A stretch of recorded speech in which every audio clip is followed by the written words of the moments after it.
पालघर जिल्ह्यामध्ये आदिवासींची जमिनी बिगर आदिवासी खरेदी करतात,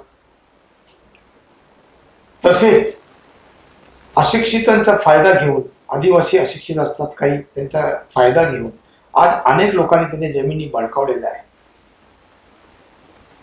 आणि आजही ते काम जोमाने सुरू आहे. कोणत्याही प्रकारचे त्यांची जमीन वाचवण्यासाठी कोणीही प्रयत्न करीत नाही. आज आमच्या सोबत आमगाव येथील सुनील बरफ हे आमच्या सोबत आलेले आहेत. ह्याच्यावर पण असा एक अन्याय झालेला आहे. तर सुनील बरफ यांचा विकास समाजामध्ये स्वागत आहे. नमस्कार. सुनील बरफ हे आमगावचे रहिवासी आहेत. पिढून पिढा ते तिथे राहतात. पिढून पिढा त्यांचे तिकडे गेले आणि त्यांचा धंदा म्हणजे शेती करणे आणि त्याच्यावर त्यांची उपजीविका साधणे. आमगाव इथे गट नंबर 130 पैकी 1 व 2 व 128 पैकी 1 ते 21 असे भाग पडलेले होते जमिनीचे त्यांचे. त्या जमिनीमध्ये शेवंती यशवंत बरफ ही त्यांची आई यांचा कुल लागलेला होता आणि त्यांचे आईसोबत ते वारस म्हणून त्यांची मुलांचीही नावं होती. परंतु आज परिस्थिती अशी निर्माण झालेली आहे, विराज कंपनी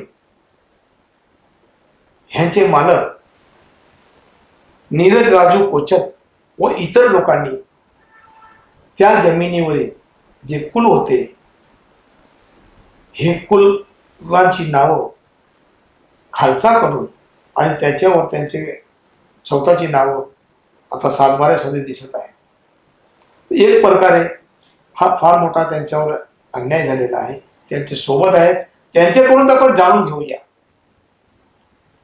बरं, जे तुमच्यावर अन्याय झालेला आहे आमगाव इथे, जी तुमची जमीन होती, कुलामध्ये इतर हक्कामध्ये जी नावं होती, ती नावं कशा पद्धतीने वगळले आणि त्यांची नावं कशी काय आली, त्याबद्दल तुम्ही काय बोलणार? सदर सातबारे हे माझ्या हातात आहेत. 1986 ते 95 पर्यंत आमच्या नावावर होती कुलांच्या आणि आज ती नावं खालसा केलेली आहेत आणि ती जमीन विराज प्रोफाईल कंपनीने सातबाऱ्यावरती नावावरती केलेली आहे. सांगू इच्छितो की सदर जमीन ही आमच्या कुलांची होती आणि ती आता साधारणतः 7-8 वर्षे कंपनीच्या नावे आहे. पण आजपर्यंत ही जमीन कशा पद्धतीने खालसा झाली,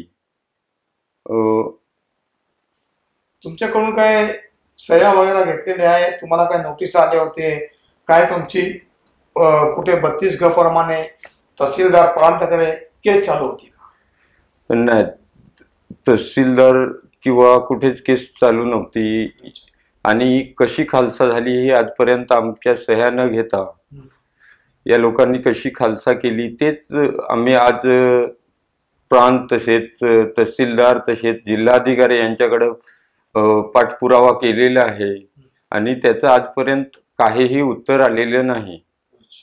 म्हणजे दखल कोणी घेतली नाही? दखल कोणी घेतलेली नाही.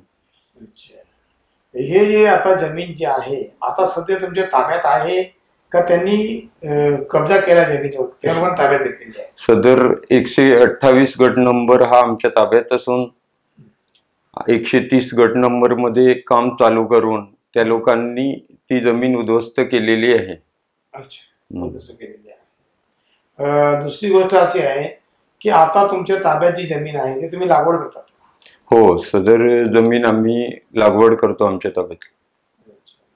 तर ही जमीन जी आहे तुमची बळकावलेली आहे, त्याच्यामध्ये कोणाकोणाचा सहभाग असू शकतो?